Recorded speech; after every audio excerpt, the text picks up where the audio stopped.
Welcome to 230 Dudes. Is that light hitting me back too hard? I don't think so. Okay. It's lighting up your shirt a little bit. It's not bad. All right, let's go. You could probably turn it down if you wanted to. Okay.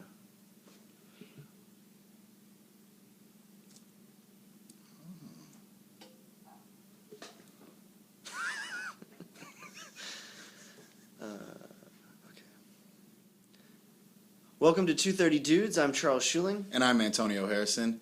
And you know, Charles and I read the news a lot. All the time. I mean, whether it's on our phones or internet. Right.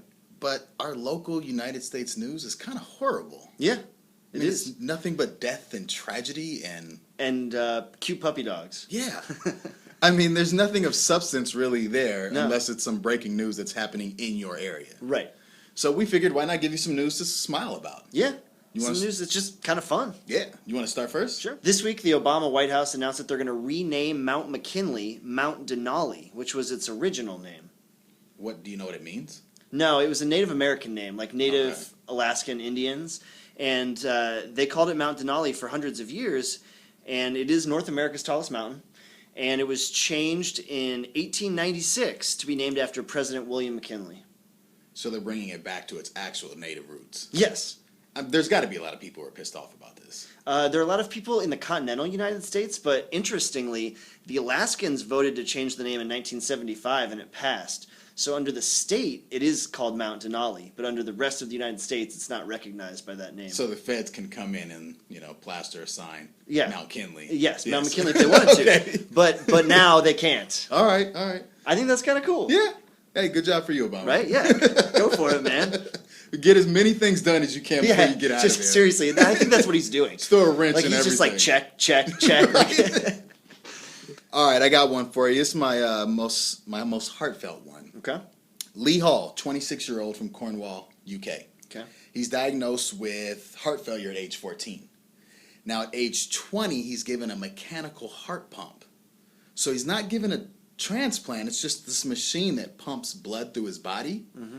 But then he's told that there's an infection in the valves Okay. and that he's going to need an actual heart transplant. He only has 2 days to live. Oh wow. Miraculously, a donor comes up, someone dies, the donation works and fits, and the way they transport it to him is in a box where they infuse the heart with different valves and pump in transfused warm blood, so the box arrives beating on the doorstep. The heart is actually pumping. It's actually inside pumping the box. inside the box. Wow. And they gave him the heart transplant. He still lives alive and well today with his wife and 1-year-old kid. Wow, that's amazing. That's great. I just can't believe that, one, he was able to survive with a mechanical pump in his chest, and two, that we can put a heart in a box and keep it beating and transport it beating. Right. Yeah, that's crazy. I can't even believe that. All right, my next one. This one is I think pretty cool. McDonald's announced this week that the start date for all-day breakfast will be October 6th. Do you eat McDonald's? I don't eat McDonald's very often, but I do like the breakfast more than I like the dinner food. I feel like I like the breakfast more for fast foods places in general. Yeah. I mean, like Jack in the Box, that's the only thing I'll eat from Jack in the Box. It's breakfast food. Right, and they're the only one that does serve it all day right now. I think the only breakfast I get from McDonald's is a McGriddle. Yeah. The little pancake. Yeah, those are pretty sausage good, thing. right? Yeah. Yeah. It's got the sweet and salty thing going on. Right. So basically they pulled the franchises because their revenue's starting to go down. They've been having a decline over the last 5 years or so, and they pulled the franchises and said, would you guys like to keep breakfast all day? And it was an overwhelming response back saying, yes, absolutely.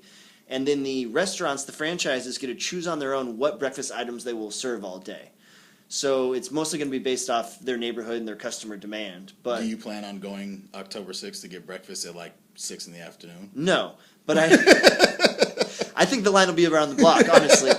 But I do think that I'd like to keep that in mind. Like, there might be times where I'm, like, in an airport later in the day and there's nothing that I want, and I'll be like, well, I can grab some McDonald's breakfast. Even just, like, 5 of those hash browns would keep me happy. Okay. I feel like that's a response because I read an article that a lot of McDonald's restaurants were shutting down because they're no longer making the revenue that they used to. No, they really are having a problem with that. McDonald's is really on the downs because of, like, the health consciousness of America. And, well, I don't know how health conscious we are. No. And But The first step in getting healthy is stopping McDonald's. I think that's what people do. They're But like, I feel I'm like gonna get McDonald's out of all the fast food places is probably the most health conscious in terms of like giving you the nutrients and the calories. They do and they've try got to some do that. healthy menu things. Right. I mean, I don't eat there anymore. Right. Never really did, but Yeah. well, I won't be getting breakfast there, but I might. I wish you luck with those hash browns. All right, this next one is about boxing art. Okay. So there's this guy in the Netherlands. His name is, excuse me as I butcher this, Bart van Paulenien Patel. Okay. Bart van Paulenien Patel. Okay. I think. All right. He was a former student under Joe Frazier. Now he owns his own boxing gym in the Netherlands. Okay. His wife is an artist, and he got the idea for what he calls abstract expressionism. Okay. He's in a garage, puts tarps down, puts up a punching bag, wraps a canvas around it, takes leather punching bags, dips it in a bunch of different paint, and then beats the shit out of the punching bag, unwraps the canvas, has an abstract painting that he sells for upwards of $1,500. I don't even know what to say back to that. I feel like people will buy anything nowadays. Yeah, right? Yeah. I'm upset that I didn't come up with that idea. You right? Just like, oh, I could have done that. Right? Yeah. Yeah. I think of that with most abstract art, honestly. I mean, it doesn't look too bad though. It looks like what was it? Pollock, Jackson Pollock's Yeah, flicking. just the flicking. Yeah, Yeah. that's what it looks like. And there's a little smudges here, and then he's got something like 11 pairs of boxing gloves that have hardened acrylic paint on them, which I'm assuming he will sell right before his death. Yeah, yeah, or charity or something. Yeah. Wow. So you can go buy boxing art if you want to. All right, for my last one, there's a king cobra on the loose in Orlando, Florida. King Cobra, does that come close to an anaconda size? No, not in size, but in poison level, it's one of the most extreme in the world. Okay. One bite can kill an elephant. Oh. Yeah, they're the ones with the fins that kind of pop up around their head. They're in India and Southeast Asia mostly. Yeah. With the I picture Sylvester Stallone in Cobra. Yeah, right. Yeah. Okay. Yeah. Have you ever read? There's a children's book called Ricky Tikki Tavi. I thought it was Ricky Tikki Tok. I don't know what that is. No. That something ran over the clock or something. Oh no, like that. that's Hickory Dickory Dock. Okay. Ricky Tikki Tavi is a mongoose that protects a family from snakes, because that's actually what mongooses. Yeah, right. Yeah. So, but anyway, they escaped from an exotic animal shelter in Florida, and police are warning the residents to be careful and to stay away. They're thinking it will most likely go for a small pet before a person, but it's an 8-foot long king cobra, which is one of the most dangerous. It's loose in Orlando, Florida, and they can get up to 18 feet. Can you imagine walking into your bathroom and seeing that in the middle of the night, like coming to the toilet? Right. I don't even turn on the light when I go to the bathroom in the middle of the night. I don't either. It's like, so I don't even we know could both be screwed. It could be just around me. Good thing we're not in Orlando. Right? I mean, this isn't one of the stories I had, but just talking about pets, a chicken held up San Francisco traffic for 4 hours today. They couldn't catch it? They couldn't catch it, and no one wanted to run over the thing. So it just stalled out traffic moving at snail's pace for 4 hours. There has to be a way to catch a chicken. I don't know what it is. You get Rocky. Yeah. But no, it's two Sylvester Stallone references. Yes. No, but 4 hours? Yeah. I feel like I would have just ran over the chicken. Seriously. Sorry. Right. A tranquilizer gun or something? Yeah, sorry, animal advocate. Yeah. Right. We all eat chicken. Yeah, unless you're a vegan or a vegetarian. But I eat chicken. And I don't think the chickens are endangered in any way. No. Yeah. Okay. So this is supposed to be my last one, but I got a surprise one for you after this. Okay. I want to title this Chinese Cognac. Okay. So there's a woman who was in the U.S. who bought a $200 bottle of Remy Martin XO Excellence Cognac. All right. It's over 100 milliliters, which when she got to Beijing and tried to transfer a flight to Wenzhou, I think it's called, Wenzhou, they told her, you can't have this. But she was like, I'm not going to give up my $200 bottle of cognac. So she walks out of the security area, goes and sits down, and faces the entire bottle of cognac. Just downs it? Just drinks it. Whoa. I don't know how fast she drank it. But she wasn't there for hours. Like, she went to town trying to, because she still had to catch a flight. Yeah. Well, apparently, immediately after she finishes drinking this, she starts screaming and rolling on the floor uncontrollably. Well, yeah, that's what happens. Yes. The security police come and get her, and she can't even stand up on her own.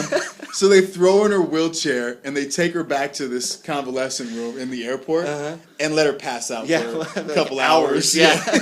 She wakes up, obviously missed her flight, and her family comes and picks her up. That's too funny. Yeah. I like that one. That's a good one. A $200 bottle of cognac. I don't know if I would have downed the whole thing. I might have tried to sell it first. Right. But, a little street vendor style. But I mean, down it, I might have maybe had a glass or I like two. that she was just rolling around on the floor. All right, here's my surprise one. There's a lady in Hawaii. Her name is Dorana Rosen. She's a spiritual leader. She's pregnant. And she has embarked on this quest, this spiritual quest, to have a spiritual birth.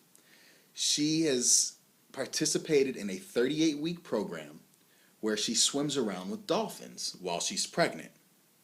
Her goal is to give birth in the ocean and be assisted by other random dolphins in the ocean coming to help.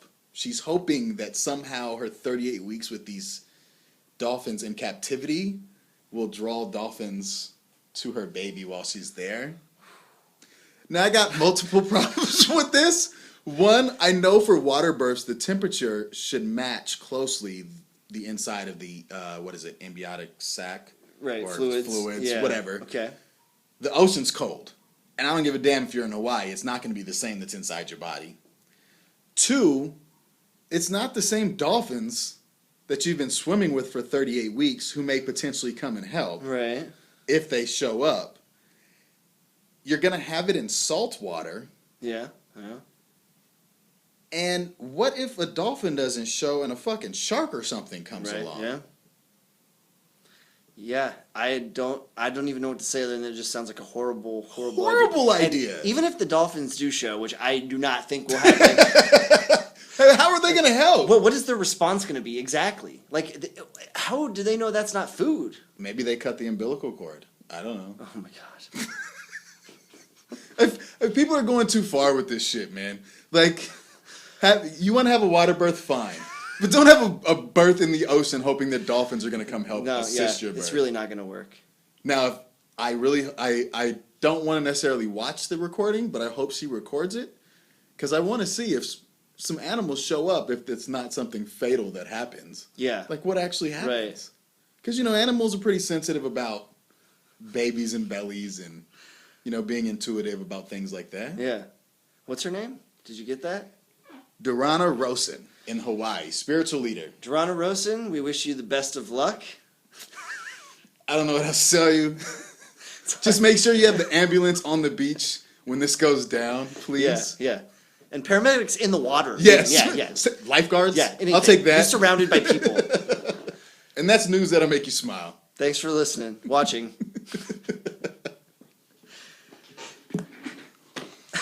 All right. Those last two, what the hell?